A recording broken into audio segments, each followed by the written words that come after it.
Alright, what is up mga boss? Welcome back sa ating YouTube channel, and for today's video magpapalit po tayo ng cabin cleaner, which is yung filter niya dito sa ating sasakyan. Nabili ko po to sa Shopee, worth including na sa shipping fee 172 pesos po.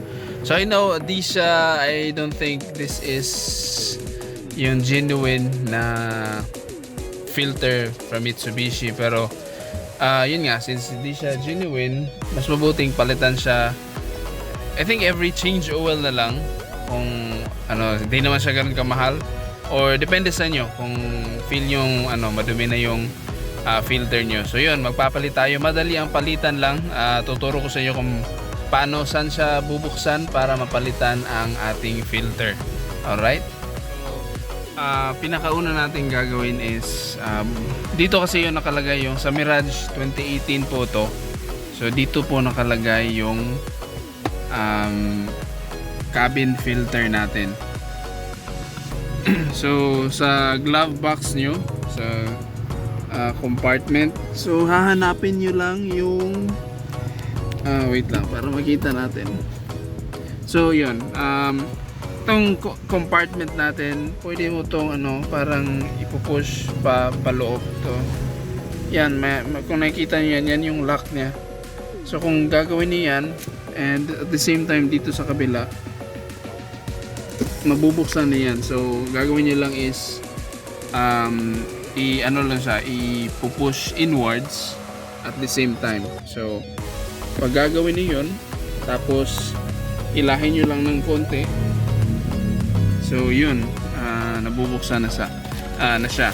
So kunin muna natin to para di mahulog. Nahulog na nga, or muntika na. So yun na nga. So kunin, so pagbukas doon, hahanapin nyo lang yung ito siya. So yan filter po ang nasa loob niyan. So gagawin nyo lang po is lagyan natin ng ilaw. Pasensya na. So alright, so gagawin nyo lang is nandito yung filter nakalagay dito sa na to, sa box na to. Ito yung lock nya. Pull nyo, niya lang, parang clip lang kasi to. So nyo lang siya yun, tapos pull, tapos yun. So kung makikita nyo sa video, maalikabok na talaga siya, madumi na. Kunin natin.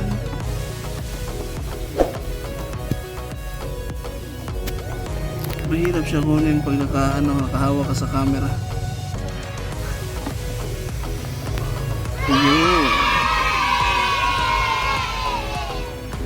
So yun, grabe, sobrang alikabok, no? So yan, ganyan kadumi yung filter natin. So dapat na siya talagang palitan. So kunin lang natin yung bago, which is, lagay muna natin to dito. Anyways, magpapa-vacuum cleaning naman ako bukas. So ayos lang yan. So ito yung bago niya. Same brand actually, same brand to. Binili ko to sa same store. So yan yung luma, and ito yung bago niya.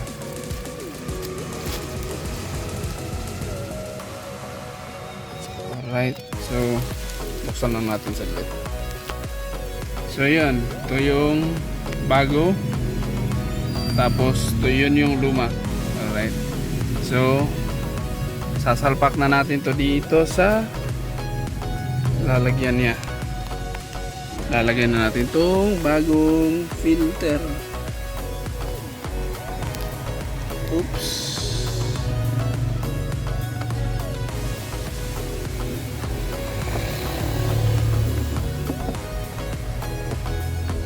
Yan. Tapos balik nyo lang tong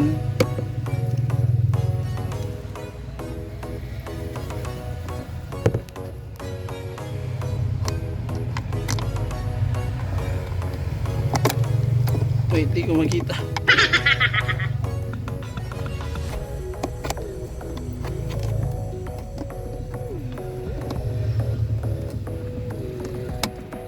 Yun.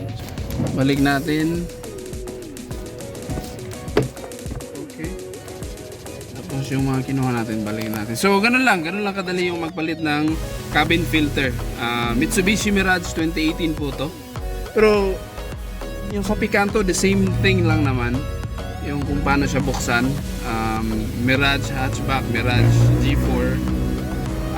So, yun lang yung kung paano siya tanggalin. Salamat po and don't forget to subscribe to my YouTube channel and drive safely po.